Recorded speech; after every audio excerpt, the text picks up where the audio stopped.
He was born with a spatula in one hand and a gleam in his eye that never went out. Food was his first language, a way to say I love you without words. He fed anyone who came to his table, and he lived for the moment their eyes closed and they smiled. That was his art, his worship, his light. But every artist carries a hunger. He dreamed of learning in Paris, under Michelin-Star chefs, in the kitchens where legends were made. So when a traveling contest came to town, offering a scholarship to one of those schools, he froze.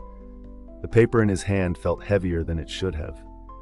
You're not ready. You'll embarrass yourself. They'll laugh. He folded the form once, twice, set it down, walked away. He could still hear himself thinking, there'll be another contest next year. You'll be better prepared. Don't rush what isn't ready. He almost believed it. But the hunger in him wouldn't quiet. So, almost in defiance, he filled out the entry form. Just his name, just a signature. The room felt different after that, as if the air itself had leaned closer to listen.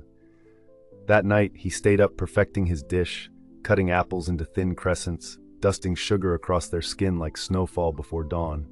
He didn't win first place. He won runner-up. But the judges saw something, a spark worth risking a seat for. They offered him a place in their program. For a moment, he let himself imagine it. Paris, the kitchen lights, his hands moving like they were born to do it.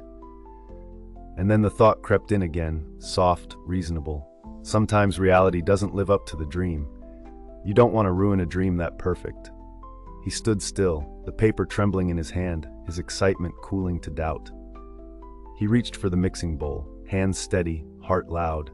You've waited this long, one more day won't matter. You can decide tomorrow.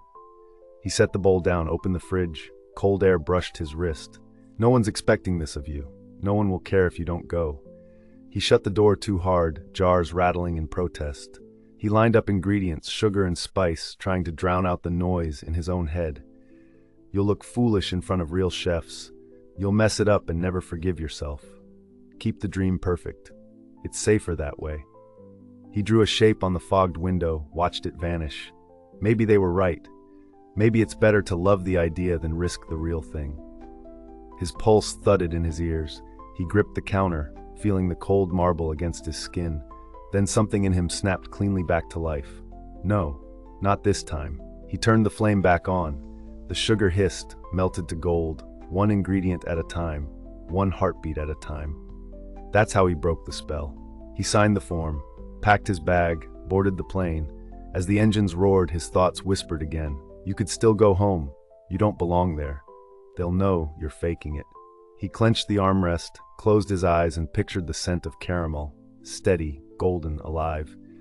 When he landed, Paris was gray and raining. The streets glistened like mirrors. Maybe stay in tonight. The school will still be there tomorrow. He almost listened, but waiting was the oldest trick fear knew, so he went. He stepped into that kitchen, hands trembling, heart racing, and the fire met him halfway. He cooked, and in the rising steam, the noise in his head went quiet. Years later, as a Michelin-Star chef himself, he stands in his own Paris restaurant, the hum of the kitchen alive around him, students watching, the scent of butter and flame filling the air. He trained under the masters, earned the stars he once only dreamed of, and built a world of his own. The ghosts don't visit anymore. They starved the day he chose motion over comfort. He understands now they were never demons, just frightened parts of himself, trying to keep him safe from the unknown. The body craves comfort, the mind mistakes it for peace. But safety was never the point of being alive. What broke their spell was simple. He stopped staring at the mountain and started with one small step. He came to know that momentum dissolves fear. It all begins with the first step, a recipe, an application, a ticket. Each act so ordinary the fear couldn't recognize it as change. And with every quiet step, the next one appeared. That was how he crossed oceans. That was how the dream stopped being a dream. He looks back at the boy he was, the one who thought it was safer to keep a perfect dream than to live a life even more perfect than the dream itself. He smiles, because perfection was never what he wanted. He wanted to see his dreams come alive, and he did.